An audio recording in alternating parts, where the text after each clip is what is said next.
एक शाही राज्य की कहानी, राजधर्म का बलिदान। बहुत समय पहले की बात है। एक शांतिपूर्ण और समृद्ध राज्य था, सौम्यगढ़।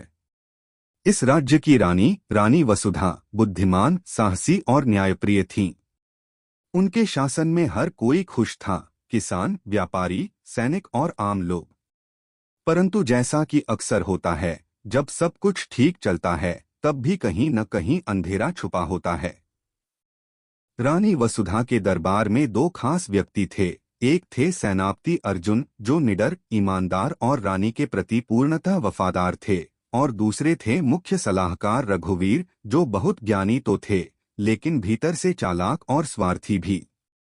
रघुवीर हमेशा अपने मन में सत्ता की लालसा रखता था।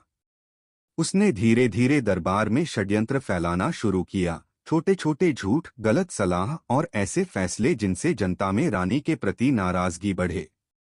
वह चाहता था कि रानी कमजोर दिखे और कोई और सत्ता संभाल ले, शायद कोई ऐसा जिस पर वह खुद नियंत्रण रख सके। इस बीच रानी की बेटी राजकुमारी अनन्या, जो अभी जवान ही हुई थी, राज्य और युद्ध की बातें सीखने के लिए बहुत उत्सुक थी।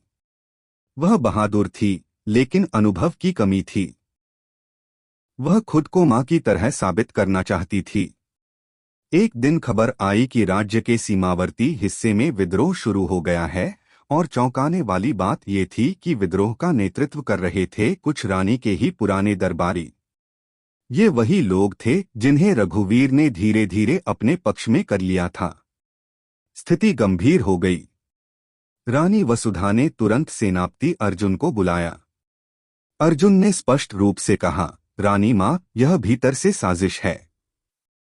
कोई हमारे ही बीच का व्यक्ति दुश्मनों को भड़का रहा है। रानी को संदेह तो हुआ, पर रघुवीर की मीठी बातों और सलाहों ने उसे उलझा दिया।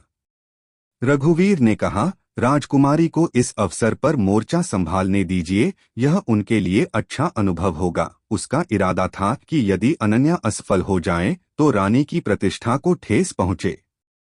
रानी ने मन भारी करके राजकुमारी को सीमांत पर भेजा, लेकिन साथ में सेनापति अर्जुन को भी भेजा। अर्जुन ने अनन्या को युद्धकला सिखाई और एक सच्चे योद्धा की तरह खड़ा रहना सिखाया। दोनों ने मिलकर विद्रोह को शांत किया और सच्चाई की परतें खुलने लगीं। जब रानी को रघुवीर की साजिश का पता चला, वह टूट गईं। उन्होंने रघुवीर को दंडित किया, लेकिन यह भी समझ गईं कि एक राजा या रानी को अपने निजी संबंधों और भावनाओं से ऊपर उठकर निर्णय लेने पड़ते हैं। अंत में रानी वसुधा ने राजकुमारी अनन्या को राज्य की बागडोर सौंपी और खुद तपस्विनी का जीवन अपनाया। उन्होंने अपना सुख, अपनी सत्ता त्याग दी, ताकि राज्य में फिर से शांति और विश्वास लौट सके। उनका त्याग और बुद्धिमत्ता सौम्यगढ़ की आत्मा बन गई। रानी वसुधा की गाथा आज भी लोगों को यह सिखाती है कि सच्चा नेतृत्व वही होता है जो अपने स्वार्थ से ऊपर उठकर अपने लोगों का हित सोचे।